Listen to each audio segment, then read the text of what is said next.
నా జీవితంలో ఇన్ని దేశాల్లో మీరున్నారని కూడా ఊహించలేదు. నేను మీరు వెళ్తారని కూడా ఊహించలేదు. చెప్పాను చాలా సార్లు, ఎప్పుడు మాట్లాడినా చెప్తూనే ఉంటాను. కానీ దాన్ని అందిపుచ్చుకొని మీరు ఇన్ని దేశాలకు పోతే ఫస్ట్ టైం నేను జైల్లో ఉన్నప్పుడు ఎక్కడెక్కడి నుంచో మీరు డెమాన్స్ట్రేషన్లు చేస్తా ఉంటే ఇన్ని దేశాల్లో తెలుగు వాళ్ళు ఉన్నారా అని నాకే ఆశ్చర్యం కలిగే పరిస్థితి వచ్చింది. అది 1-2 రోజులు చేయాలా మీరు? నేను జైల్లో ఉన్న 53 రోజులు నిరంతరం మీరు ఉద్యమాలు చేశారు. దీనికి నా జీవితాంతం నేను అనుకున్నాను. కొంతమంది చనిపోయినా గుర్తుంటారు కానీ నేను బ్రతుకున్నగానే గుర్తుపెట్టుకున్నారంటే నా జీవితంలో మర్చిపోలేను. అక్కడి నుంచి ఎన్నికలు వచ్చాయి. ఎన్నికల్లో కూడా చాలా సమర్థవంతంగా మేము ఆలోచించాం. రాష్ట్ర భవిష్యత్తు ఒక పక్క, రాజకీయాల్లో ఉండదగ్గ వ్యక్తి కాని వ్యక్తి ఆ రాష్ట్రంలో ముఖ్యమంత్రిగా ఉంటే ఏం జరిగిందో మనం చూసాం. అందుకని అందరం కలవాలనుకున్నాం. తెలుగుదేశం, జనసేన, బీజేపీ 3 పార్టీలు కలిసి పోటీ చేశాం. పోటీ చేస్తే నాకే ఆశ్చర్యం వేస్తుంది. ప్రపంచంలో ఎక్కడెక్కడి నుంచో వచ్చారు. మీరు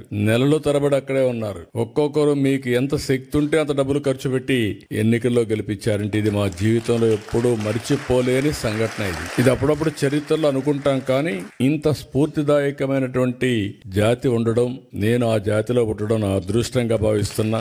అందుకే మళ్ళీ చెప్తున్నా, మళ్ళీ జన్మ అనేది ఉంటే మళ్ళా తెలుగు జాతిలోనే పుట్టాలని చెప్పి భగవంతుని కోరుకుంటున్నా.